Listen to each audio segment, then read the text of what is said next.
No meio de um bosque encantado, é possível ouvir o som de alguém ofegando. Um lobisomem negro persegue duas crianças, salivando para devorar os pobrezinhos.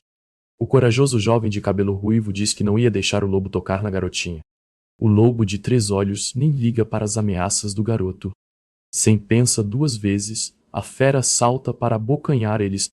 Com a espada na boca, ele não teme a morte, mas pergunta por que estava lutando para proteger humanos. Com um salto ele consegue ferir a criatura, mas não o suficiente, pois ele é jogado no chão. E com coragem, ele se levanta, se perguntando como as coisas foram chegar naquele ponto. O lobo mau então volta a atacar o garoto, sem dar trégua para descanso. Só que com mais determinação, o menino revida com um corte de espada. Ele se lembra do passado, da culpa da humanidade, que não esperou que eles tivessem sucessor. Mas no passado, eles conseguiram derrotar, e foi aprisionado por 1000 anos nas montanhas. Quase toda sua raça foi extinta. Inicialmente, tudo o que ele queria era vingança, mas apresse que algo mudou com o tempo. De alguma forma, estava tudo acabado. A pergunta que fica no ar é: por quê? As areias do tempo voaram, e o impossível aconteceu. Ele reencarnou, como um bebê fofo ao redor de um buquê de rosas bravas. Tudo o que ele queria saber era por que estava ali, nos braços de um humano. E tudo o que mais queria era sair desse corpo mortal. O pai estava feliz, dizendo à sua amada esposa como o filho se parecia com ele. O pai estranha o filho que para instantaneamente de chorar. O bebezinho dá aquela gorfada na cara do papaizão. Para a alegria dele e da sua mamãe, que riam um paizão bobo. Sua mãe, com carinho, lhe dá as boas-vindas e o batiza de Ray. Para ele, um nome engraçado.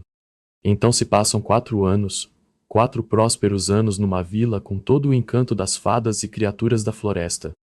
Ray cresce e fica forte e bonito, mas também cansado. Ele lamenta porque o corpo humano era fraco e não podia praticar movimentos extravagantes com espadas. 4 anos se passaram, e ele não estava acostumado com seu corpo novo. A vida humana era um tédio. A única semelhança com sua vida antiga era seu cabelo, que era vermelho. E a única coisa que ele pensava era em sua vingança. Por falar alto demais, alguém escutou e cegou por trás, querendo saber que vingança era essa. Ele já se arma sem perder tempo. Mas logo Ray fica bem calminho quando vê mais que beleza. Não era um anjo, mas era algo mais belo, uma linda garotinha, com uma cesta de frutas e capa da floresta. Ela se chamava Amy e veio lembrar ele de descer a montanha antes de escurecer. Amy lembra a ele que o lugar era calmo durante o dia, mas quando escurecia, as bestas demônio tomavam de conta. Ray acha que ela sabia bastante, mas Amy diz que era só uma menininha aventureira que colhia vegetais e frutas silvestres. Com aquele olhar charmoso, ela o chama para descerem a montanha juntos. E antes que ele pudesse dizer o nome, ela já sabia. Inclusive, ele era bem conhecido no vilarejo. E ele sabia bem que isso era verdade, pois todos tinham ele como um agourento, por causa de cor incomum de seu cabelo. Naquele mundo, vermelho era a cor mais nefasta, porque todas as lendas diziam que o mundo já foi assolado por um certo dragão vermelho. Os poucos que o viram e viveram para contar história o chamavam de encarnação do mal. Enquanto ele pensava, Amy o chama para partirem. O pôr do sol estava incrível, mas o crepúsculo estava chegando. Lado a lado eles descem a montanha, se conhecendo mais, uma conversa bastante amigável. Mas pouco depois, eles deparam com uma possível encrenca. Como dizem, quando a coisa tá ficando boa, é sinal que vai dar ruim. O irmão chato que toda protagonista feminina tem que ter, mandando Ray sair de perto de sua irmãzinha. Amy pede para Gary parar de besteira, porque Ray não fez nada com ela. Gary ameaça Ray de morte se ele chegasse perto de sua irmã de novo. Os moleques com pinta de capanga de máfia mandam ele sumir do mapa, já que todos achavam ele amaldiçoador. Mas só que eles não sabiam com quem estavam mexendo. Os garotos olham para trás de repente. Só foi ele olhar por cima do ombro que um soco já veio com tudo na cara. O primeiro rolou metros com o murro, e o próximo seria Gary, para deixar de ser folgado. O soco fez ele voar para trás. Ray manda eles verem bem como falavam, porque não ia tolerar ninguém que desrespeitasse seus pais. Gary diz para ele não reclamar se apanhasse, porque ele que começou a treta. Ele diz que não se importava com a vida de Ray, já tomando sua espada. E Ray, que não tinha farpas na língua, diz que também pouco ligava para a dele. Ele apenas chama todos para virem de uma vez espada que nada. Ele ia mesmo no braçom. No vilarejo, o pôr do sol mercava um esplendoroso entardecer. Reluzindo com muita beleza acima das muralhas, a cidade estava bem protegida. E apenas estar ali era mágico. Na feira, um dos vendedores parabenizava uma senhora por seus filhos terem entrado na academia de cavalheiros. Aparentemente era o tempo de embarcar na jornada. A mulher agradece os elogios, pois seus filhos, segundo ela, estavam treinando dia e noite para ficarem profissionais com as habilidades de espada. Ray passa por eles sem nem dar muita bola porque eles conversavam, mas não que eles não tivessem dado bola por garoto. O silêncio e os olhares hostis deles para o garotinho por si já diziam tudo, era uma grande rejeição. Eles comentam que Ray também iria entrar na seleção para o curso de cavaleiros na academia de Avarion, mas como o preconceito e o medo deles falava mais alto, eles dizem que era melhor que ele passasse longe. Momentos depois, Ray chega em sua casa bela e que faz jus a um mundo onde vivem as fadas. Sua linda mãe o recebe já montando a mesa de jantar. Ela pergunta o motivo dele ter demorado tanto, e o garoto diz que não se meteu em confusão. Apenas estava treinando. Preocupada, sua mãe achava que ele havia sofrido bullying outra vez. Ao contrário do pai, que já tratava ele como um homem e não ligava para essas bobagens, ele ao menos reconhecia que o filho andava dando duro para aprender as técnicas de espada. O que deixa a mãezona pistola. Mas o pai sabia que era necessário como o filho poderia entrar para a academia de Avarion se nem um bonequinho de madeira dava conta. Não era bem o que ela queria para o filho, mas o pai tinha certeza que ele tinha talento de sobra para se tornar um guerreiro. E enquanto eles tinham a clássica discussão de casal na frente do filho, na hora da janta, Ray só observava. Ele só conseguia pensar que não tinha herdado tantos talentos assim dos seus pais, que eram bons aventureiros. Ele poderia ser um bom mago, com muita sorte. Mas o dia da seleção para magos aconteceu há muito tempo. Mas o mago disse que a criança não tinha nenhum talento para magia, o que deixa a mãe irritada já que ela era uma grande maga também.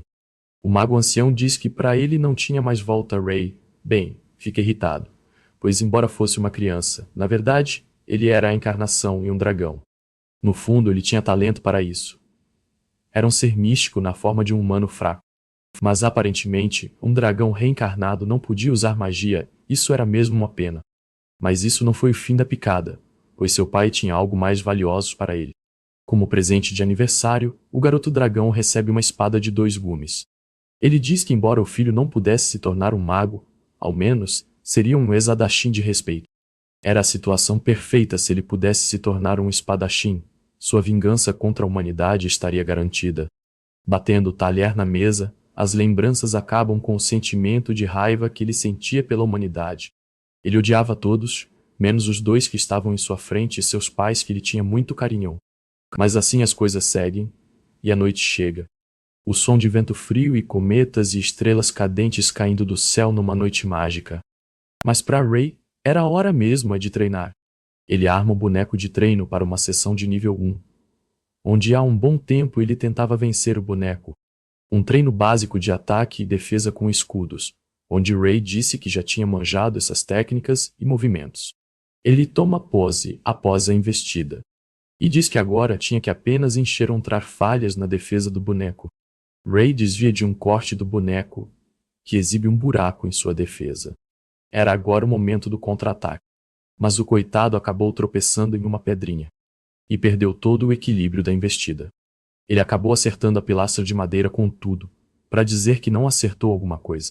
O boneco de treino então dá-lhe apenas uma na cabeça.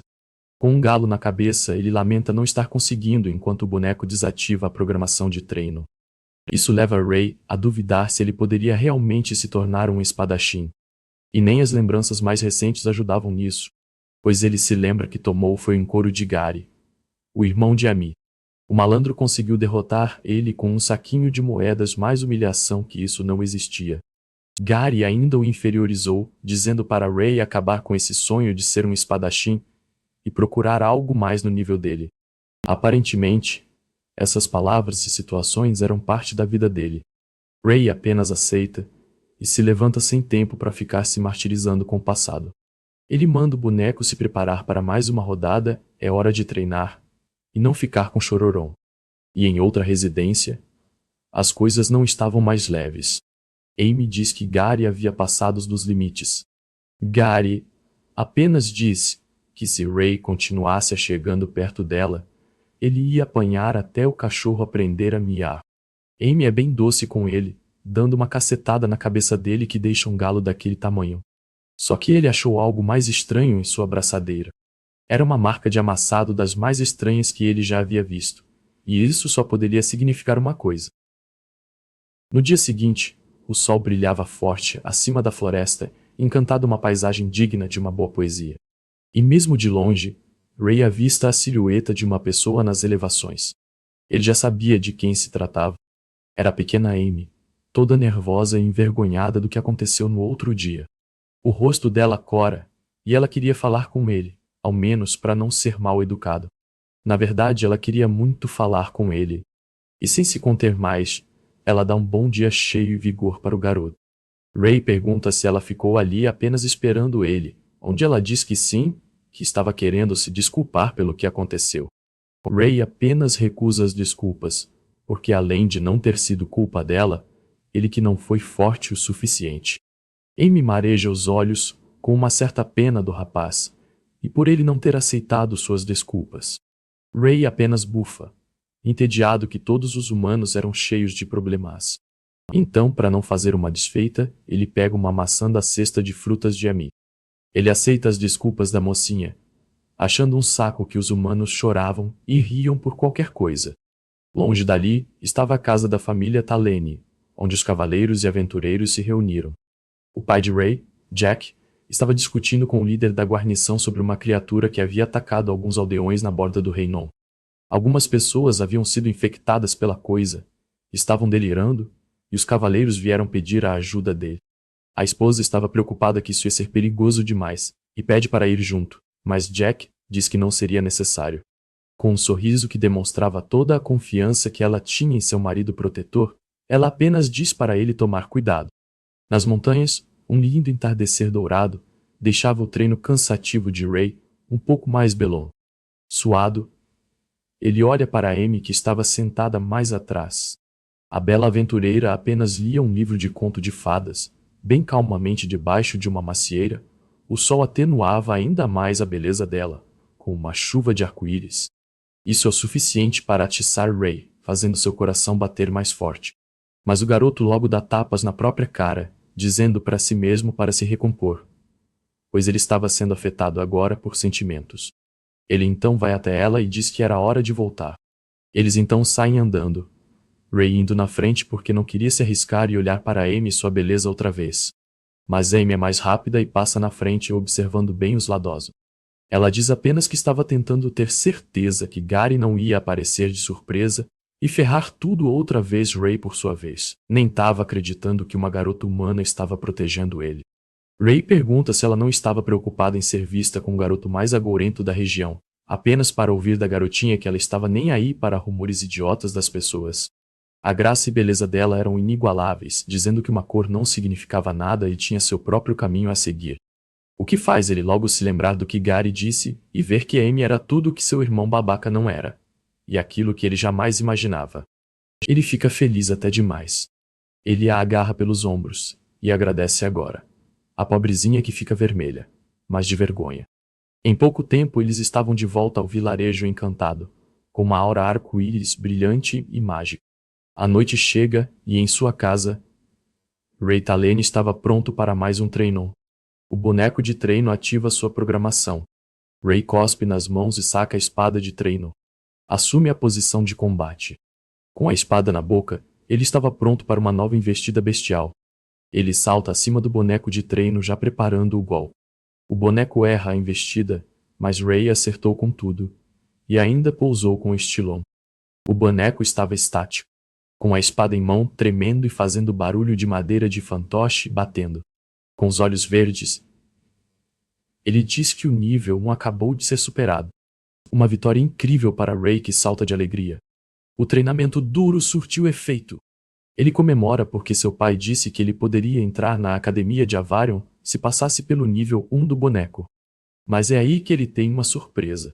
O reflexo nos seus olhos, mostram o boneco assumindo a posição de batalha de nível 2. Quem disse que havia acabado? O sol havia acabado de nascer. E Ray questionava seu pai sair tão cedo assim. Ele explicou que iria partir em uma missão e ficaria longe por um tempo, pedindo que Ray treinar bastante para derrotar o boneco de madeira. Ele já estava pronto para partir. Seus pais se despediram de forma carinhosa. Ray pretendia surpreender seu pai quando ele voltasse, se perguntando como ele reagiria ao vê-lo subir de nível. Agora aprendeu como é esperar algo e como é se sentir grato por alguém. Exceto por seus pais e sua amiga, ele odiava os humanos e pretendia se vingar de todos, menos deles. Ray escalava a montanha para seu treino diário, questionando onde estava sua amiga. Não sabia ao certo por que sentia sua falta, e se convenceu de que era felicidade por ninguém atrapalhar o seu treino, pois o grande dragão vermelho não podia se corromper com emoções humanas. Após um longo dia, ele deitou na grama, exausto do treino intenso que havia tido, mas percebeu que levaria uma bronca por chegar atrasado em casa. E correu para a vila, planejando agradecer Amy no dia seguinte. Quando chegou, percebeu um burburinho entre os adultos. Um senhor viu 4 jovens em sua loja naquela manhã para comprar novas armas. Um garoto loiro disse ao resto que queria entrar na floresta para caçar bestas demoníacas. A mãe de Bob e Kyle perguntou por que o velho não havia os impedido, mas ele não imaginava que eles seguiram com seus planos. Ray imaginava que aquilo era o karma, mas se preocupava com o desaparecimento de Amy. Os humanos sempre tiveram uma vida curta. Então morrer cedo ou tarde não fazia diferença. Sendo assim, Ray tentou seguir seu caminho para casa, afastando os pensamentos sobre o sumiço de Amy, para seguir seu próprio caminho. Mas mesmo com esforço, ele não queria que Amy se machucasse, pois sua amiga era inocente. E ainda não contou a ela que foi ela quem me ajudou a derrotar o boneco de madeira. Então, correu para salvá-la. Vários monstros tinham sido derrotados. Gary tentava protegê-la a todo custo. Mas Amy estava muito assustada. Ele pedia para ela não se morrer, pois ambos corriam sério perigo na floresta. Ray tentou correr o máximo que conseguia. Ele sentia o cheiro de sangue ali próximo. Felizmente era apenas de um lobo demoníaco adolescente. Havia um corte feito por uma faca na barriga do monstro, e seu corpo ainda estava quente. O grupo de Amy deveria estar próximo, mas as pegadas e rastros estavam muito bagunçadas para entender. Logo ele ouviu um grito intenso de Amy. Gary foi jogado para longe pelo monstro. Sua irmã tentou acordá-lo com pressa, mas o monstro não esperaria por seu desespero. Vendo que seria devorada, ela implora a Deus por uma salvação. E estranha não ter morrido imediatamente. Quando abriu os olhos, viu que Ray lutava bravamente. Ela explicou que estava bem, mas seus amigos foram machucados. Ray foi atingido no braço, mas mesmo assim, não iria desistir. Ele iria proteger Amy enquanto estivesse vivo. Talvez a melhor forma fosse levando o lobo para longe da garota. Ele tentou usar alguns truques para levar vantagem, mas o lobo era bem mais forte. O corpo humano era fraco principalmente na infância. Diante da força absoluta, sua velocidade é ridiculamente patética. Não há como atraí-lo para longe. Ele tentou avisar que aquela humana lhe pertencia. O lobo ignorou suas ameaças e partiu para devorá-los. Logo mais não haveria saiba para ambos. Ray não iria durar mais tempo e precisava fazer o próximo ataque valer a pena. Ele tentou atacar o ponto mais fraco do monstro, mas foi jogado para longe, pois não era forte o suficiente para destruir um dos olhos do demônio. Ele teria que fazer melhor uso das armas humanas, pois não pode mais derrotar esses monstros com um golpe. Então teria que se aproveitar na falha de defesa do lobo. Dessa forma ele conseguiu arrancar uma das patas do inimigo, mas foi arremessado no processo. Mesmo assim conseguiu recuperar e cair em pé, e partiu para o ataque, com a intenção de partir o cachorrão no meio. Milagrosamente o ruivinho conseguiu atingi-lo, ficando exausto no processo, mas ao menos conseguiu atingir um golpe fatal, salvando sua amiga e o grupo dela no processo. De repente ele avistou uma chama. Talvez tudo não passasse de uma alucinação pelo cansaço, mas uma barra de status apareceu em sua frente com as recompensas da batalha. Ray estava cansado demais para entender aquilo. Todos aqueles dados parecem ser inúteis. Sua prioridade era salvar as crianças antes que o sangue atraísse mais feras. Gary acordou no processo. E ambos irmãos estavam bem. Ray estava no seu limite carregando os dois. E ainda assim, no meio do caminho, percebeu que havia mais dois para salvar. Mas infelizmente não conseguiria salvar todos. Então deixou os dois para trás. Enquanto isso, os adultos ainda procuravam desesperados pelas crianças. De repente avistaram algo. Era Ray, carregando Gary e Amy. Os adultos começaram a criar teorias sobre o que havia acontecido. Mas a mãe dos outros desaparecidos ainda não havia encontrado suas crianças. Ela estava em desespero, sem saber o que fazer. Querendo entrar na floresta sozinha para salvar seus filhos. Ultrapassou os outros e correu sozinha. No final, Bob e Kyle eram suas preciosas crianças.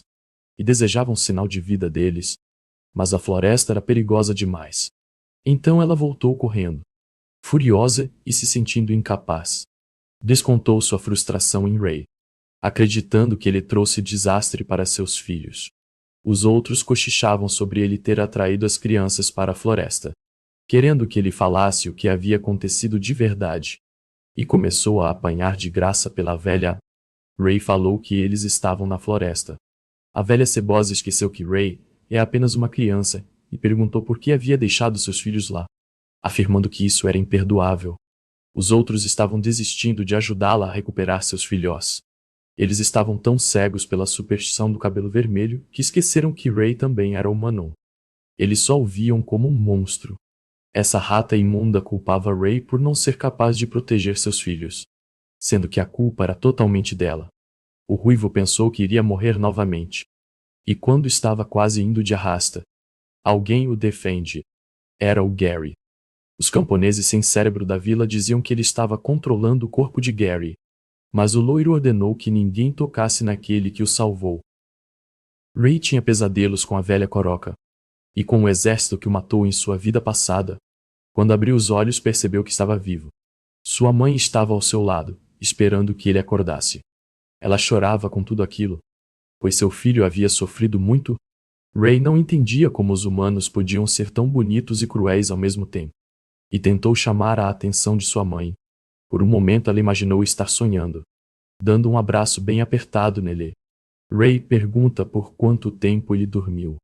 Sua mãe explica que foi durante uma semana inteira e não sabia o que faria se ele não acordasse mais.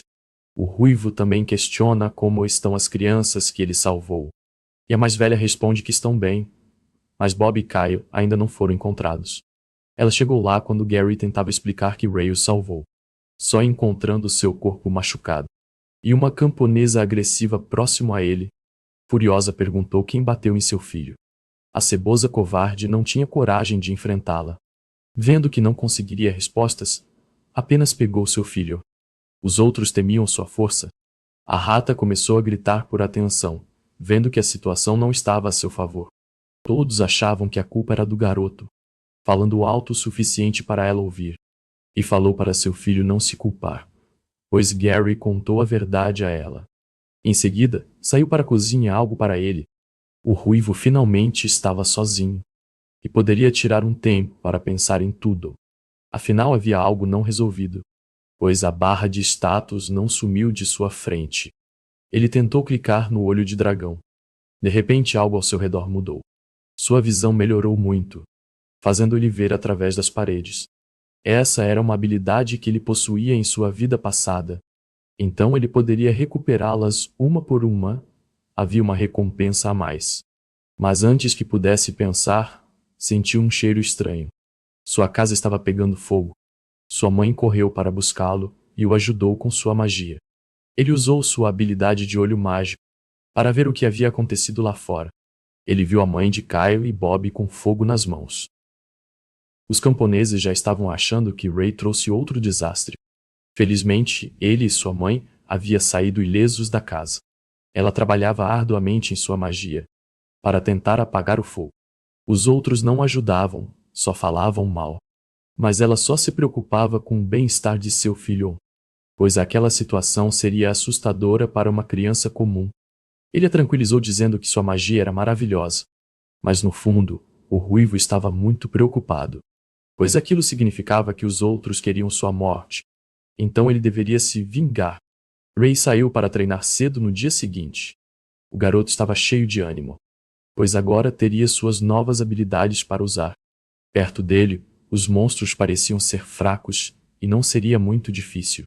Alguns monstros pegavam frutas ao redor. Ray não sentiria dó de nenhum deles, pois precisava subir de nível logo. Rapidamente ele chamou a atenção de outros.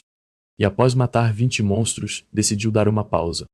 Sua barra de status apareceu com outra recompensa. Ele tinha chances de conseguir itens bons ou ruins.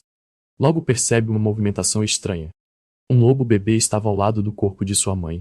Ray observa aquilo pensativo. E explica ao lobinho que ele terá que lutar sozinho a partir de agora.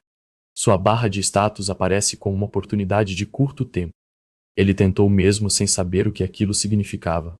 O lobinho foi coberto por uma luz roxa. E de repente o garoto recebe uma notificação de que sua tentativa foi um sucesso. O lobinho entrou para dentro de seu corpo. A partir de agora ele poderia summonar o lobinho quando quisesse.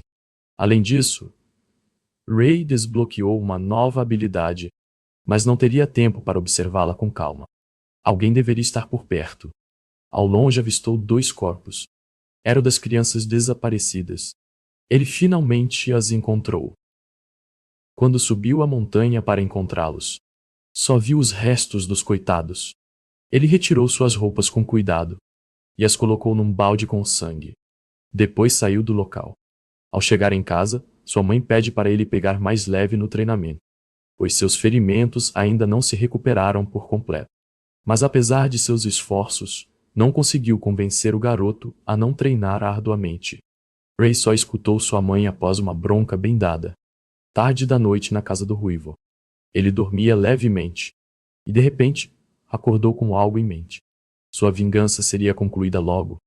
Ele pegou os restos de Bob e Kylie e partiu para a casa da mãe dos garotos. A velha acordou com fortes batidas na sua porta, mas tinha esperanças de que fossem seus filhos. Talvez eles finalmente conseguiram chegar em casa. Pensando nisso, ela abriu a porta desesperada, mas só encontrou uma blusa no chão, que reconheceu como a blusa de seu filho. Ela correu para checar se era aquilo mesmo, e seguiu pegadas achando que tinha o encontrado. Sem pensar muito no assunto, correu para a floresta.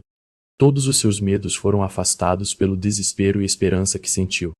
Longe da vila, ela planejava retornar logo para casa, se assustando com a possibilidade de encontrar um monstro, mas se distrai quando vê as roupas de Bob. Ela achava que eles estavam correndo dela, como em uma brincadeira. Assim que estava perto da árvore de Ray, ele soltou os baldes, derrubando todo o sangue das crianças na velha. A ratazana ficou apavorada. O garoto apenas apareceu em sua frente, sendo xingado por diversos nomes, pois ela culpava Ray por tudo o que passou. O sangue jogado atraiu diversos monstros. Ela não tinha escapatória. Ray ficaria ali, apenas observando, pois a antipática teria o mesmo fim de seus filhos, mas diferente deles não iria ao céu por sua crueldade. No dia seguinte, tudo estava quase em ordem. Havia rumores sobre a família de Ray. Ninguém queria provocá-los mais. Quando o garoto aparecia em sua frente, os demais elogiavam seu trabalho árduo. O ruivo percebeu que algum boato novo era a causa daquilo, mas gostava da sensação. Na casa de Ray haviam vários cavalos. Talvez seu pai tivesse voltado do trabalho. Ray abriu a porta ansioso para as novidades, mas só encontrou soldados estranhos e sua mãe chorando. Ray não sabia o que estava acontecendo, pois nenhum adulto sabia como dar aquela notícia a um jovem. Mas infelizmente sua alma foi para um lugar melhor. A mãe da criança acreditava que ele poderia ficar bem. Ray ativou sua habilidade para ver se havia alguma solução, mas nunca viu uma aura roxa como aquelas. O Sr. Talen comentava que a sombra mataria todos. Um soldado explicou que ele foi infectado por uma praga das sombras enquanto protegia a vila, mas Ray não conhecia isso em toda a sua vida de dragão. Não sabia o que era e nem como surgiu. Os soldados se retiraram após prestar suas condolências, deixando Ray sem saber o que faria. Felizmente ele havia uma habilidade não desbloqueada que curava maldições e feitiços. Ele definitivamente teria que lutar contra um monstro, muito forte que ele para consegui-la. Mas com sua força atual, isso não era possível.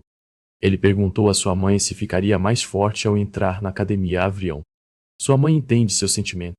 e tentou confortá-lo dizendo que seu pai também estudou lá. Ray disse que seguirá os mesmos passos para encontrar uma cura, emocionando sua mãe, que acreditou fielmente nas palavras do garoto. Na academia haviam vários magos poderosos. Eles comentavam sobre as grandes mudanças de uma profecia, pois não sabiam ao certo o que esperar do garoto de cabelo vermelho, podendo trazer a salvação ou o desastre. Então planejaram encontrá-lo o mais rápido possível. Se ele trouxesse a salvação, iriam guiá-lo. Caso contrário, teriam que destruí-lo. Os camponeses estavam ansiosos para o festival. Alguns chegaram bem cedo para conseguir uma posição melhor nas filas. Vários soldados chegaram desfilando. O cavaleiro Delbert era quem tinha a maior reputação. Eles só eram vistos durante o exame anual de cavaleiros. O evento era realmente grandioso, chamando a atenção de pessoas de todos os lugares. Um soldado se apresentou e introduziu Delbert e Bernardo. Os três iriam conduzir o exame das crianças acima de 5 anos, onde os jovens demonstraram suas habilidades de combate. Sendo assim, ele pediu para que todos se preparassem para o primeiro teste. Um jovem iniciou o teste de cabeça erguida, achando que aquilo não seria nada demais. Seus pais torciam da plateia. Mas o garoto foi derrotado em menos de um segundo.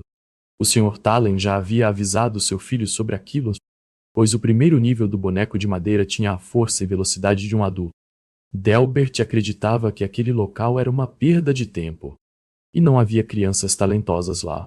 Mas Ray acreditava que conseguiria derrotar o boneco com sua força atual.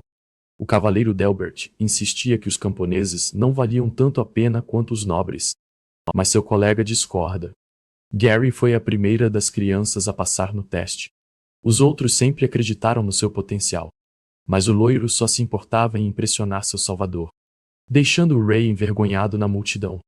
Os soldados se impressionaram com o ruivo, pois os boatos da maldição de uma pessoa com cabelo vermelho estavam em todos os lugares. Até mesmo os mais ricos não queriam que alguém assim se transformasse em um soldado. O loiro sardento disse que se Ray fosse o garoto da profecia, conseguiria enfrentar um boneco nível 3. O robô partiu para o ataque, deixando seus colegas furiosos. Ray apenas observou a hipocrisia de longe, mas não se importou com aquilo.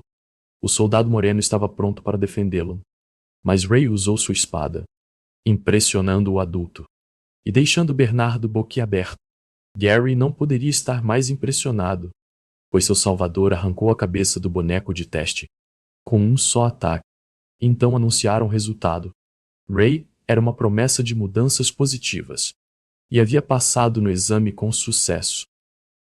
Tempos depois, havia muita alegria, mas ainda um pouco de tristeza. Jack ainda estava em sua cama, gemendo e envenenado, enquanto Ray se despede dele, pois iria partir com cavaleiros para a jornada. Embora o pai não pudesse lhe ouvir, mas Ray promete que ia encontrar e trazer a cura para ele. Seu olhar é de pena, pois nem todos da humanidade lhe odiava, mas amava sua família. Nesse momento, sua mãe surge e lhe entrega um presente para ele levar. Era uma relíquia da família, com uma pedra azul vibrante que ela diz que espera trazer boa sorte para ele. Sendo assim, Ray então se despede de sua mamãe. Se despedindo do filho com toda a mãe faz, ela aconselha ele, onde Ray apenas diz para ela não se preocupar agindo como homem. A partida é dolorosa, mas necessária. Embora nenhuma mãe queira ver seu filho ir embora, mas ela sabia que teria que ser assim. Momentos depois, Ray chega até o cortejo da comitiva que estava para partir.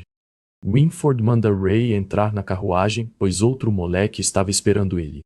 Ele entra bem de fininho e fica vermelho de vergonha, assim como Gary, quando veem que iria viajar juntos. Ainda trocando faíscas, eles apenas se sentam, sem muito papinho. A noite cai, e todo o fascínio e sedução da floresta permeia o ar noite estrelada, pó de fada encantado, pétalas de flores de prata voando ao ar, pura magia. A cominita segue adiante na trilha sob o encanto da floresta encantada. Ainda bem carrancudos, os dois queriam muito falar um com o outro. E é aí que Gary quebra o gelo e pede desculpas. E diz que agiu de maneira rude da primeira vez que se viram.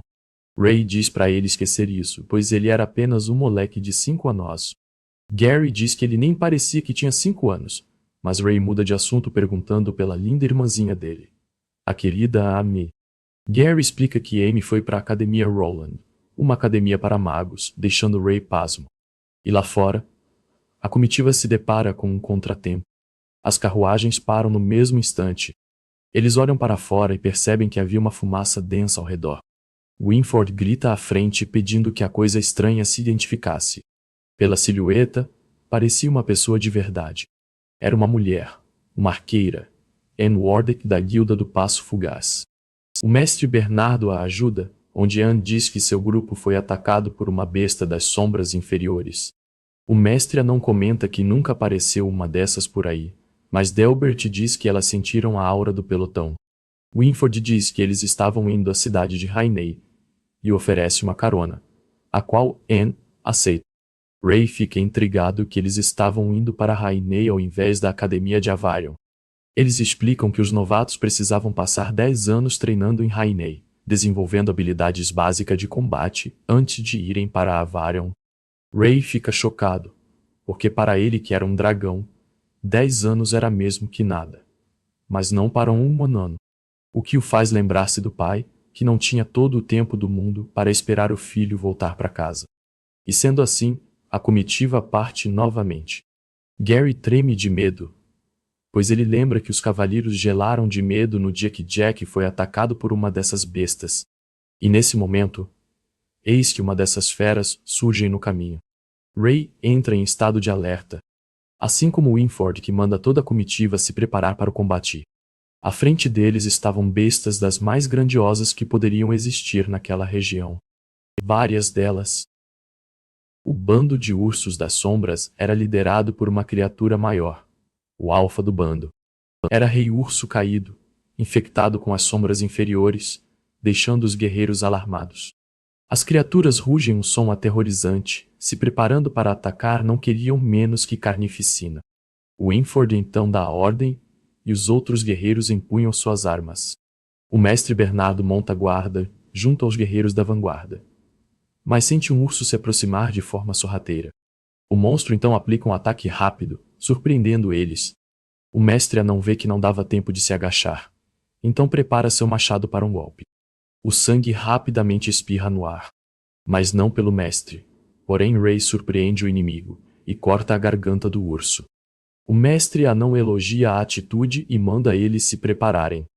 Na retaguarda, Delbert fica intrigado porque o Rei Urso não atacava Winford e diz que parecia que ele estava esperando alguma coisa acontecer. Na outra parte, Gary estava cercado por vários ursos. Um deles lhe fere com garras nas costas. Só que bem a tempo, Ray lhe salva atacando o urso com uma investida mortal. Ray diz para ele ter atenção, porque o poder do urso caído era bem maior que um lobo demônio. Nesse momento, o Rei Urso manda um ataque supersônico, um sopro negro com enorme alcance. O ataque arremessa longe vários guerreiros. Chega até mesmo na parte de trás da vanguarda, quase levando os garotos para o altar. Ray vê que era um poder assustador. O Rei Urso caído aponta seu dedo para a comitiva e se aproxima deles com sua aura maligna. Winford fica intrigado, porque o Rei Urso mesmo assim não avança. Mas em resposta, o Rei Urso fala com voz sombria, é a voz da perversão, dizendo para eles que os humanos jamais conseguiriam vencer as trevas para sempre. Aos poucos, o Rei Urso diz que as trevas e a escuridão iriam abraçam essas terras. Isso deixa todos de queixo no chão, pois ninguém imaginava que essas criaturas poderiam falhar. O Rei Urso conclui seu discurso maléfico, dizendo que eles estavam destinados a cair, e todos aqueles além deles que confiavam em seu poder. Essas palavras atiçam Ray como gasolina no fogo. Bert fica intrigado, mas Bernardo achava que o Urso Negro apenas disse isso para provocar eles. Sem mais conversa fiada, Rei Urso então salta e some da vista de todos. Winford agradece que o urso não lutou contra eles, senão eles não teriam escapado ilesos. Ray ganha mais um ponto de habilidade, mas ele não tirava as palavras do Rei Ursos da cabeça.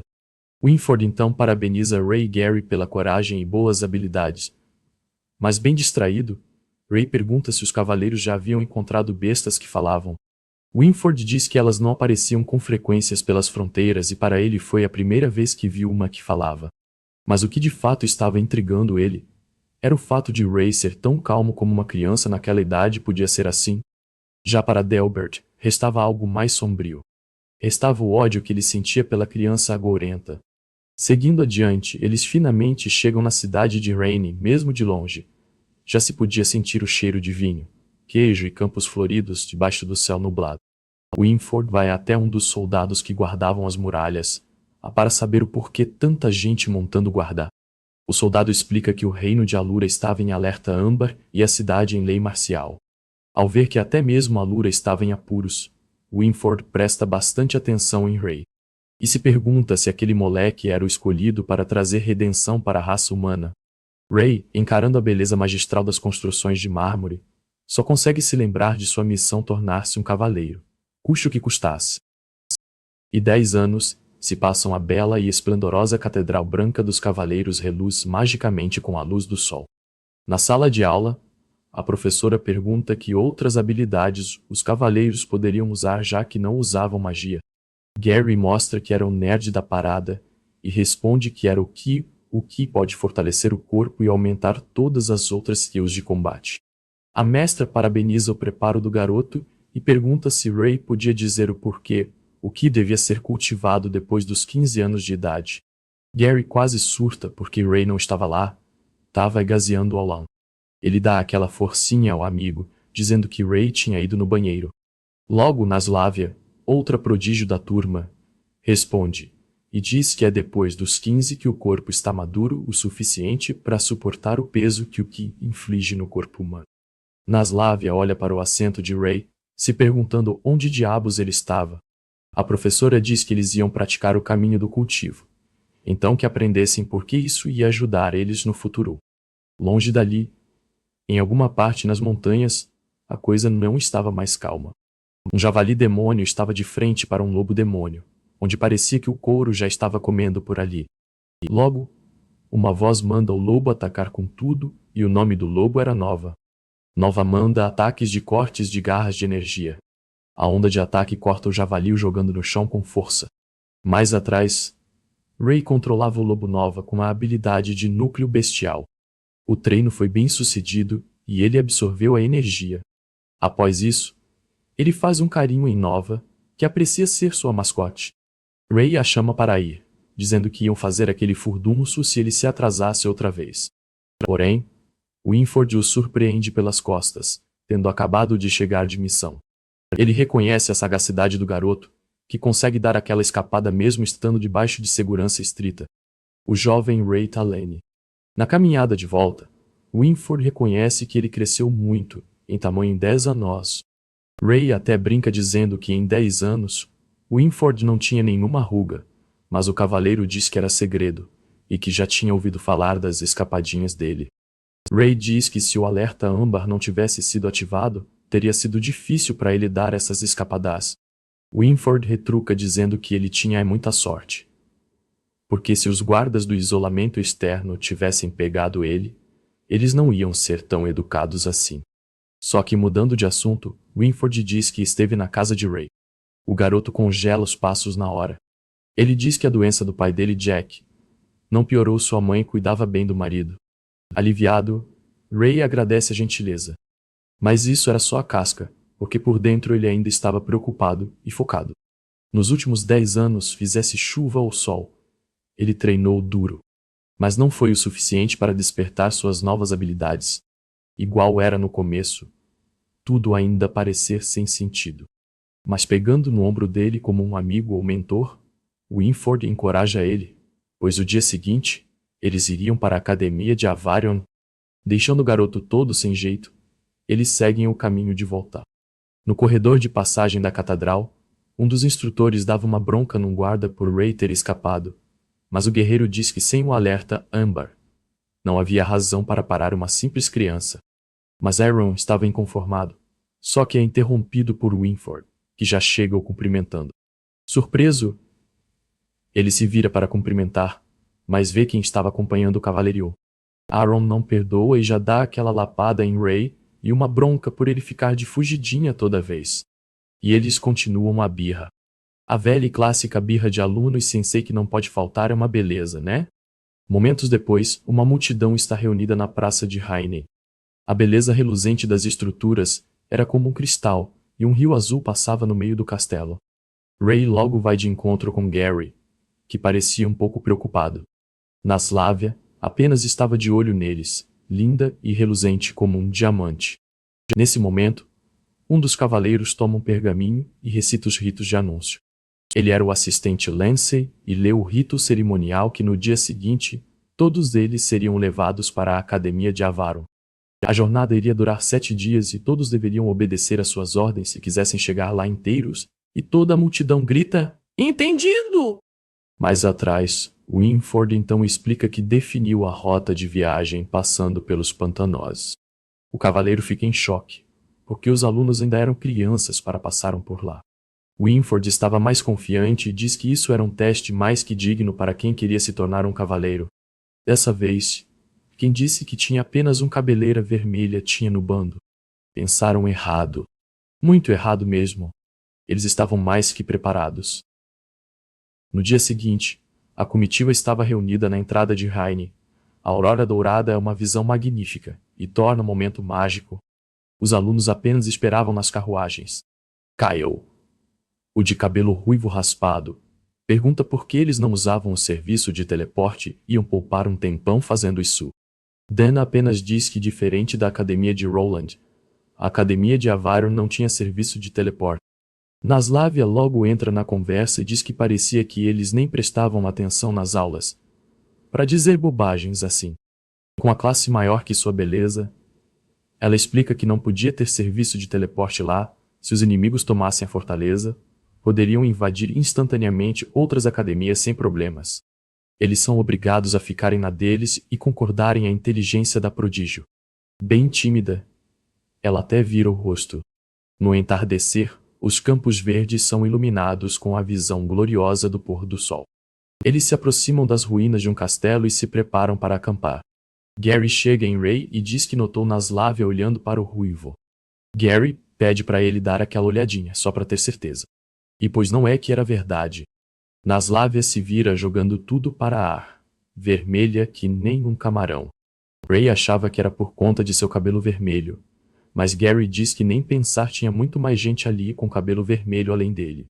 Tinha os gêmeos Duo, o preguiçoso, e Huang, o habilidoso, um sendo o antônimo do outro, Ian, o forte, que tinha força física absurda, e Kyle, o ágil, extrovertido e incansável. Mas Ray diz que não importava. Porém Gary ainda tira uma casquinha porque Naslávia era extremamente linda. Então vai que né? Atrás do castelo, Dan chama seu parceiro Monk. Monk fica incomodado porque no lugar estava uma caatinga da braba, que nem rato morto fedia assim. Eles então notam que o cheiro vem de gases que vinham da lama do pântano. Mas a alma deles quase sai do corpo quando Lancey surge por trás. O cavaleiro pega pesado e diz que se eles não queriam ter as pernas arrancadas por um inseto mutante, fossem logo armar a tenda e dormir. E logo, as fogueiras estavam acesas. As vigílias são montadas nos altos das torres. Cada um dos cavaleiros atentos a tudo. Ou, quase tudo, porque Ray consegue dar uma escapada como só ele sabia fazer. Só que tinha gente ali tão esperta quanto ele. Naslávia segura o braço dele, perguntando o que ele ia fazer tão tarde. Ray é bem sincero dizendo o óbvio, que ia caçar bestas. Naslávia já diz que ele era louco, porque se topasse com uma besta de nível intermediário, nem os cavaleiros iam chegar a tempo para salvar ele. Ray apenas diz que dava conta, molezinha para ele. Naslávia só vê ele partindo com aquela velha confiança. A noite estava mais que bela, iluminando de prata as folhas sob o vento frio. E a manhã logo chegou, onde Gary já acorda Ray no mesmo instante. Mas quem disse que ele havia dormido? O ruivo tava que nem um zumbi com os olhos vermelhos da noite braba. Gary já fica maluquinho com o susto. Ray não era muito bom em mentir, não. Gary nem dá bola pra mentirinha dele que dormiu como um bebê. Enquanto Gary se levantava, Ray apenas admira suas habilidades recém-adquiridas. Já podia agora, graças às suas escapadinhas, absorver núcleos de bestas intermediárias. E momentos depois, a comitiva segue viagem adiante. Passando pela floresta de galhadas secas, o tempo estava congelante, nublado e com uma névoa sinistra. Winford manda o grupo parar ali mesmo. Ele acena com a cabeça para Lancey. E nesse momento eles recuam e abandonam os alunos. A carruagem de Ray e companhia parecia atolada na lama. Gary nota que estava muito calmo do lado de fora. Nesse momento, os cavalos se agitam, e Ray acorda com o barulho dos relinches. Nada menos que vermes demônios saltam pela janela adentro. No mesmo instante, Gary fatia ele com um corte limpo. Ele reconhece a espécie de inseto cortante. Outro inseto cortante surge pela janela e ataca uma aluna. Como um herói, Gary surge em sua frente e fatia o monstro, salvando sua vida. Tremendo de medo, a garota fica chocada com o meio sangrento ao seu redor. Gary toma a frente e lidera a ofensiva, pois insetos cortantes atacavam em grupo. Ele ordena que eles se dividam de 3 em 3 e batalhem em campos abertos. Kyle já salta desafiando eles para ver quem matava mais. Ray não perde tempo também e ativa seu olhos de dragão. Com o olhar do dragão, ele vê que os insetos eram rank baixo, então não havia com o que se preocupar. Só que o sexto sentido lhe alerta de algo. No topo da colina estavam os 6 cavaleiros que tinham recuado mais cedo nos cavalos. Com isso, Ray vai entrando na carruagem e deixando Dan maluquinho da vida. O ruivo diz que eram monstros de rank baixo. Eles davam de conta. E acreditem ou não, ele dá uma de Monkey D. Luffy e vai tirar uma soneca. E Ray estava certo. No topo da colina estavam Winford e os outros que tinham recuado de propósito, apenas para analisar como os garotos estavam indo em batalha. Um dos mais notáveis era Gary, que fatiava os inimigos com muita bravura. Os cavaleiros chegam à conclusão que ele poderia até ganhar a faixa branca de cavaleiro. No campo de batalha, Naslavia também não demonstrava ser qualquer uma, seu sabre de prata brilhava incessantemente. Um olhar destemido. E ela mostra quem era de verdade. Os golpes sangrentos da garota só mostravam a fúria que ela guardava dentro de si. E os cavaleiros admiravam ela unânimes.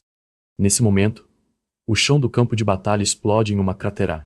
Uma criatura emerge de dentro do buraco. Os insetos cortantes se uniram e viraram um só maior que todos os outros.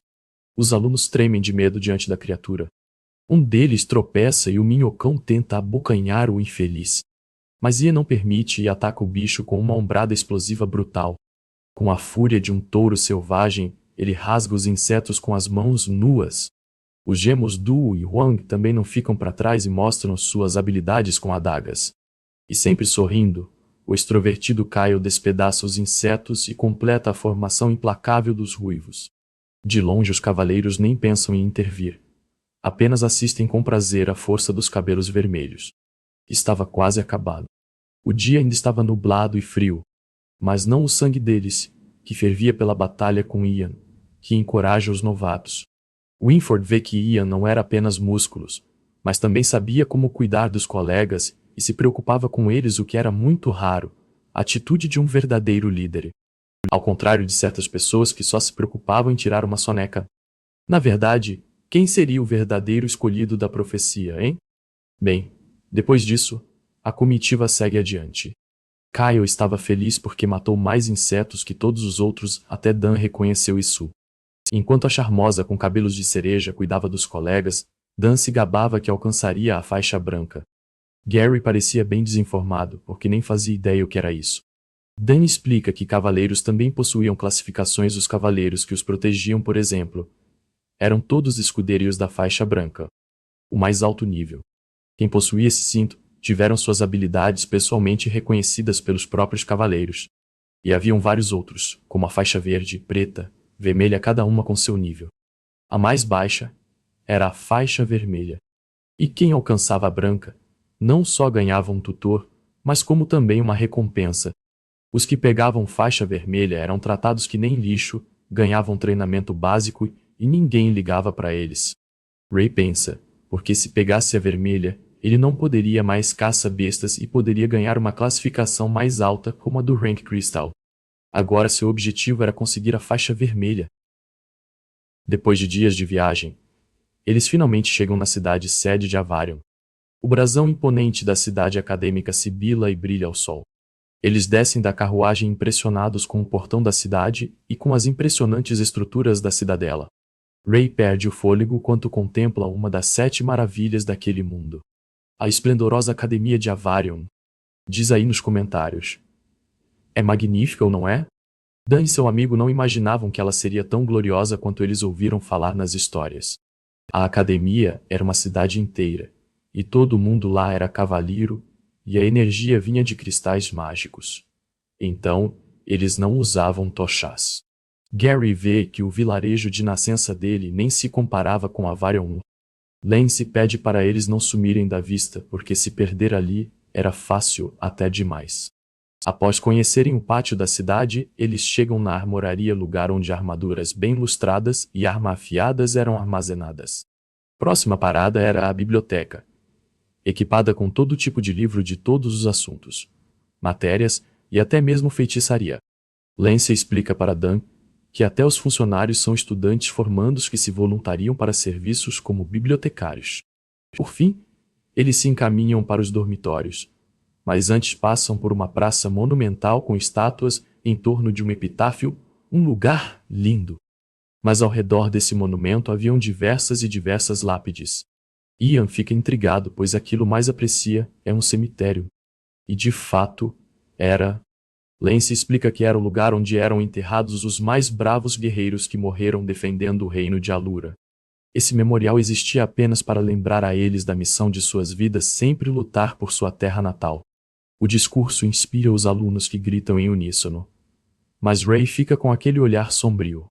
Seu olhar estava fixo nas estátuas dos heróis de outrora, mostrando que a raça humana nem mesmo poupavam os corpos dos dragões, mas os profanavam, usavam como armas e armadura. Isso deixa ele com sangue nos olhos. Naslavia, curiosa, pergunta quem eram os cavaleiros representados nas estátuas. Lance explica que eles eram os fundadores de Avarion, os Cavaleiros Dragões. Lance também deixa Ray no vácuo quando o garoto pergunta o que eram esses Cavaleiros Dragões. Isso deixa Ray tão zangado que seu olhar de dragão ativa só na base do ódio. Ele realmente ficou nervoso. E Gary preocupado com o que raios deu nele. Mas não era mais nervosismo, era impressionismo. O olhar de dragão dele revela que havia uma câmara secreta abaixo do cemitério. E dentro dela havia uma coisa viva. Mas isso são águas futuras, porque eles saem dali e se encaminham para os dormitórios. Enquanto Gary estava preocupado com quem ia pegar de colega de quarto, a cabeça de Ray ficou lá no cemitério. Mas Gary trata de trazer ele de volta para o mundo dos vivos. Gary se anima porque eles ficaram no mesmo dormitório. E parece que não iam ficar sozinhos, porque tinha mais alguém. A belíssima Naslavia, eles ganharam como colega de quarto, que sorte danada, hein? Gary diz que ela não se preocupasse com homens e mulheres no mesmo quarto, porque a academia tragava todos como iguais. Ela não poupa a ousadia dele e já manda aquela bifa na cara. Mais um dia normal, da academia de Avarion. Gary e Ray se apresentam em Monk, esse garoto de cabelo preto que mal tem falas. Ray estava bobinho ainda por ter outros ruivos além dele. Gary vê na lista que eles tinham mais 2 colegas de quarto, Dan e Martha Wardwick. Esse nome não era estranho para Ray. Mas quem chama atenção mesmo é a gatinha da Naslavia, se aproximando mais braba que siri na lata. Parece que ela não conseguiu trocar de quarto, tão achando ruim, né? Ela já manda aquele olhar sombrio, dizendo que ia entrar no quarto para trocar de roupa, neguinho, já sabe que tem que ficar de fora. Ela já entra no quarto, passa a chave na porta e começa a tirar a roupa.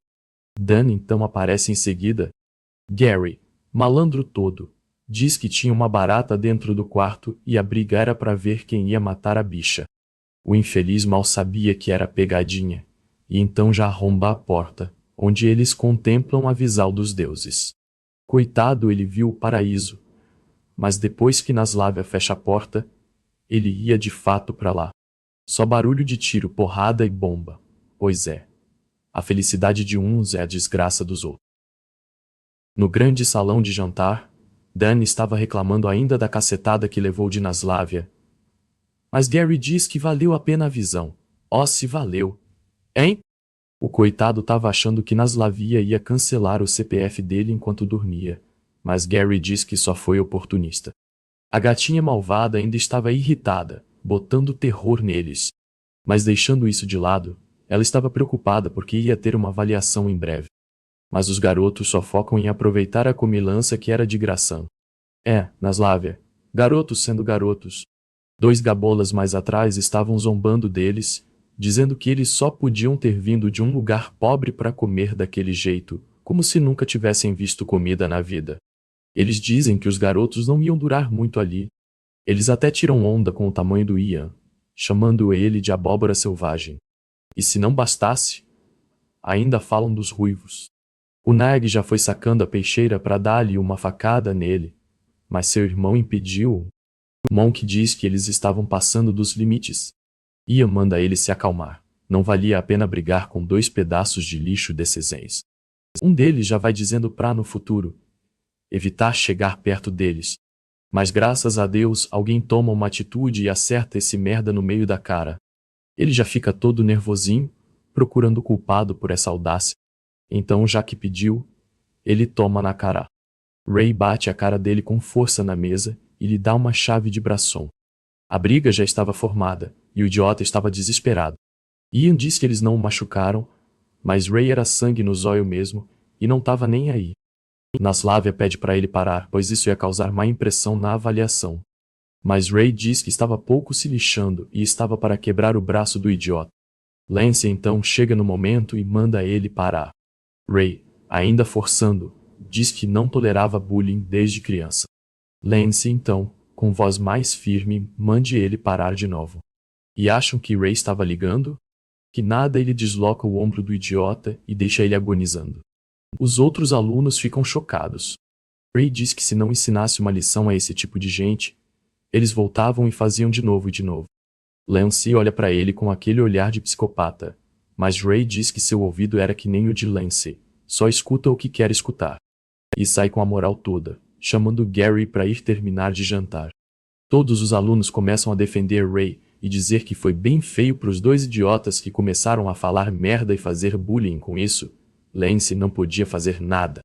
Mas os olhos sombrios dele indicavam que ele ia ficar de olho em Ray. Mais atrás, Delbert e os outros vinham caminhando e sendo admirados por todos. Winford então pede silêncio para a galera. Em seguida, ele convida a entrar no grande salão. Os altos reitores da academia de Avarion, os 6 prístinos. Ray estava nervoso, porque não imaginou que os 6 anciãos iam serem chamados para essa avaliação. Com seu olhar de dragão, ele vê que a aura desses 6 era diferente de todas as outras, igual às pessoas que um dia mataram ele no passado, quando ainda era um dragão. Os cavaleiros anunciam a rodada de avaliação que ia acontecer. Cada um ia receber uma faixa diferente.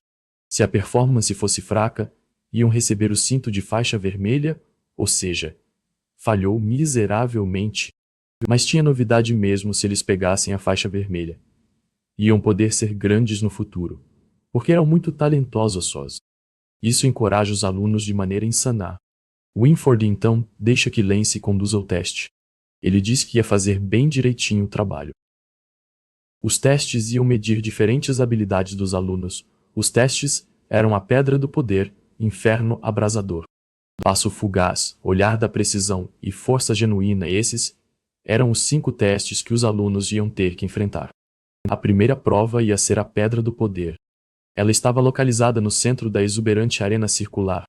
Era um teste de força, eles iam precisar mover a pedra até a inclinação indicada, e isso era suficiente para passar na prova. Eles iam ter 2 chances se falhassem na primeira.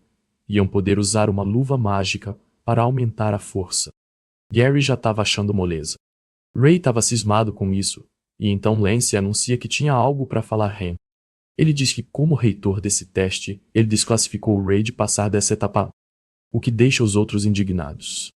Lance diz que isso era para ele aprender que quando um cavaleiro dá uma ordem, ela deve ser obedecida. Contra isso, eles não têm nem o que falar, porque Ray desobedeceu ele no salão de jantar. Eles pedem para Ray comunicar isso aos superiores. Mas ele estava bem à vontade, afinal não ia precisar fazer essa prova. E era tudo que ele queria. O cinto da faixa vermelha estava mais perto. Naslávia demonstra extrema preocupação com ele. Quiçá eles não gostassem dele. Mas sem mais delongas, o teste começa. Gary e Naslávia passam com bastante esforço. Ao contrário de Ian, que levanta a rocha como se fosse uma pena, Ray pereniza ele e diz que ele provavelmente ia amar o segundo estágio. Gary fica bem intrigado. O pretor do segundo teste era um ancião, que parecia ser da Academia de Magia Roland. Pro desespero de Gary, que não manjava nada de magia, mas Ray achava que eram testes de força e fraquezas. Cada teste tinha um foco força, agilidade, energia, inteligência e resistência. Gary já fica mais tranquilo, e já estava achando que ia se dar bem em todas as provas. A segunda prova começa. O Inferno Abrasador, um teste de resistência à magia. Gary durou apenas 57 segundos. Para cada segundo no mundo real, era uma hora num genjutsu criado pelo mago. Gary estava quebrado. A segunda é Naslávia, que sabia que era apenas uma ilusão. Mas aí, meu parceiro, o mago pegou pesado no Izanami, porque ela teve as roupas rasgadas. Ela ficou peladona, exibindo seu corpo perfeito de uma deusa. Mas o que bicha tinha de linda, tinha de braba. E ficou 5 fucking minutos na ilusão. Façam as contas aí e coloquem nos comentários. O mago elogia a resistência dela, e a galera fica maluca. Todo mundo apaixonado por essa deusa Vel. E o próximo é Ray Talene. Naslávia deseja até boa sorte para ele. Ray diz que 20 segundos iam ser o suficiente. Mas não, desistir logo de cara ia ser o melhor. Assim a feixa vermelha ia estar cada vez mais perto. E a ilusão estava vindo. Ele engole em seco, pois a ilusão era nada menos que um dragão vermelho o devorando. Era ele próprio na ilusão, que se converte em uma explosão de chamas. No mesmo momento, uma força invisível dá um solavanco e afastam eles dois com brutalidade. Winford e Bernardo ficam em choque, assim como Lance e os prístinos. O mago se levanta tremendo de medo e dizendo que Ray foi amaldiçoado pelo dragão vermelho. Coitado do velho. Mal sabia que Ray era o dragão vermelho. A plateia na arena fica nervosa. Winford pede para Ray ir e descansar. Mas estranha que a força no velho foi drenada automaticamente. Os 6 prístinos queriam uma explicação para um mago ancião ter tido sua incrível reserva de mana drenado como se fosse nada. Winford então diz que era só questão de descanso, e já tinha escolhido outro mago. O ancião então chama um dos cavaleiros negros. Depois de cochichar, o cavaleiro diz ter entendido, e sai imediatamente. E como sempre, Ray Talene era o alvo dos olhares. Mais tarde, eles estavam discutindo sobre um distúrbio de maná. Naslávia explica que é quando o mago não tem mais mana e mesmo assim força a magia e o tiro acaba saindo pela culatra. Naslávia fica meio cismada que logo um mago da academia Roland tenha cometido um erro daqueles. Mas logo eles sentem tremores abalarem as estruturas do local. Era um terremoto devastador. Só que pior que isso, uma floresta emerge do nada. Nada menos que um mago poderoso estava conjurando a imersão da floresta. Ela simplesmente brota no meio da arena, do nada. E o mago continua a fazer mais árvores brotarem. Em pouco tempo, e eles estavam envolvidos pela selva. Um cavaleiro então pousa num galho de árvore. Os alunos estavam nervosos de fato. O inspetor da terceira prova com pinta de ninja diz que tudo o que os alunos tinham que fazer era seguir ele e copiar seus movimentos. Era a terceira prova, o passo fugaz. A velocidade dele impressiona os alunos. Monk é ousado, e então vai atrás dele sem pensar 2 vezes. Ray e Gary não ficam para trás e disparam na frente. Pro desespero de Dan, que era bem lentinho. Naslávia até manda aquela boa provocação aí, sabe provocar este. Dan fica lá todo bobalhão, tinha que correr. O bobinho. O inspetor sai na frente disparado. Ele acha que estava pegando muito pesado e ia reduzir a velocidade. Mas só que ele tem uma surpresinha. Monk já estava na cola dele, assim como os outros. É aí que ele vê que não precisava maciar pro lado deles. Então, ele aperta o passo mesmo sebo nas canelas. E quem disse que ia ser só brincar de esconde-esconde? Um arqueiro já estava de tocaia esperando eles com flechas. Ray vê o perigo da situação. Ele já estava cansando.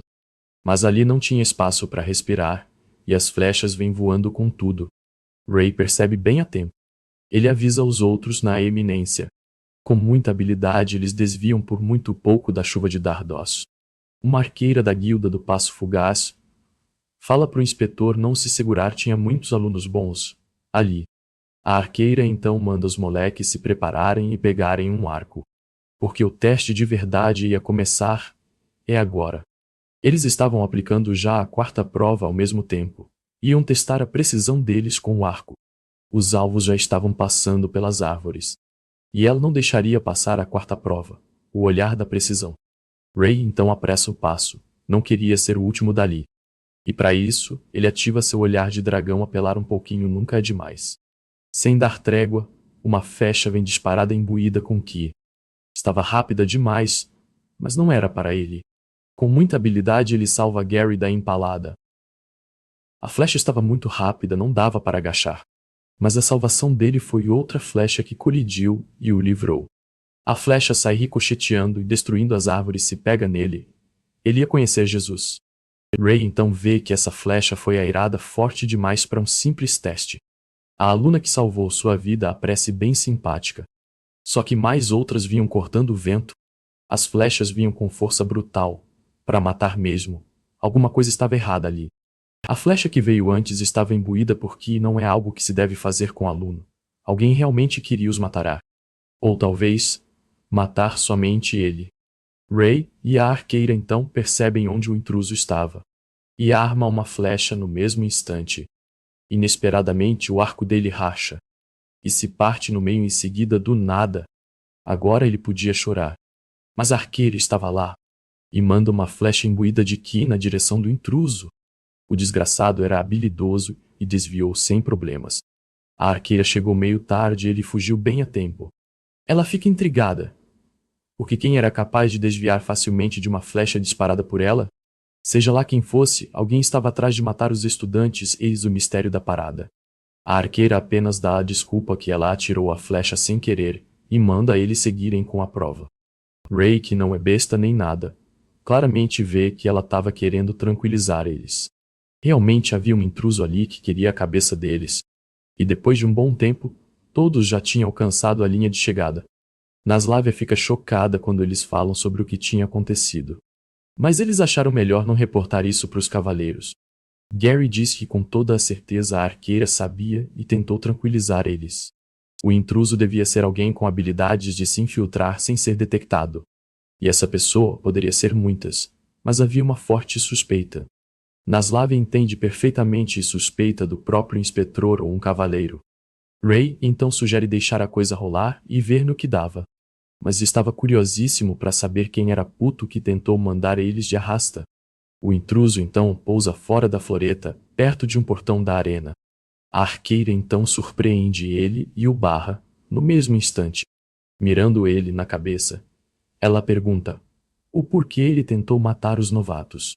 O invasor então leva sua mão até sua espada, e a arqueira dá o último aviso. O olhar dele é vibrante, e rapidamente os dois ao mesmo tempo fazem seu movimento. Momentos depois, o pomo de uma espada reluz no meio da noite, um cristal vermelho de fogo. Delbert então anuncia o teste que ia medir a manipulação de ki deles, a quinta e última prova, a força genuína. Essa era uma espada criada a partir da essência de pássaro de fogo, que quando se impunha, ela lança chamas com elas. Os estudantes iam aprender a controlar o ki, usado a pura força de vontade. E o primeiro é Ian, que já chega todo tímido. O controle de mana dele é igual ao de um cavalo sem freio. O fogo explode descontroladamente até queimando ele. Coitado. Bem, sem comentários, Delbert só chama o próximo. Nos corredores de alguma galeria, o intruso se desculpa por não ter conseguido realizar a missão. E quem ordenou essa empreitada foi um dos 6 prístinos, o ancião Gibby. Ele põe de volta a máscara dourada, que dá ao portador a habilidade de mudar de forma, e assim ele assume sua forma de ancião, dizendo que a Ordem do Sangue Puro jamais ia deixar de existir. De volta ao campo de testes, Gary demonstra um controle perfeito de seu ki. E o próximo era Ray. Naslávia, com muita curiosidade, pergunta se Ray era realmente alguém forte. Gary diz que até onde ele sabia, o ruivo mandava bem demais. Dan fica abismado, porque nas últimas 4 provas, ele só levou bomba. Mas Gary diz que 10 anos atrás, Ray tinha salvado sua vida de um lobo demônio de nível médio. Dan acha a engraçado. Mas Naslávia sabia do que ele era capaz, só que estava escondendo suas habilidades. Mas chega a hora dele, o moleque segura firme a espada. Um espectro de besta se forma na frente dele. Era um aviso de habilidade. Uma besta de aspecto ultra. Em seguida, então, a luz do cristal de fogo se apaga, deixando até Delbert desconfiado. E quando Ray brande a espada, nenhuma chama espelhe da lâmina nada. Desesperado, Delbert pega a espada porque aquilo era impossível. O controle de ki perfeito. Delbert fica em choque porque aquela lâmina era um tesouro inestimável, feita de uma besta de nível ultra. Ele pergunta cheio de histeria como o garoto fez aquilo, mas Ray diz que só fez e pronto. Delbert estava mesmo assustador. Um cavaleiro então interrompe com um aviso urgente. Pelos cochichos e a cara de Delbert, a coisa estava feia. O loiro gostosão então encerra os testes e manda eles voltarem para os quartos e comerem. Ray só escuta os cochichos da galera falando dele. Ele então é dispensado por Delbert. Mas não deixou de ouvir o que o cavaleiro disse. De que a arqueira da prova 4 foi encontrada morta. Os cavaleiros chegam na cena do crime. Pela temperatura do corpo dela, não fazia muito tempo que o crime havia acontecido. Winford pede para que eles comunicassem imediatamente aos anciões.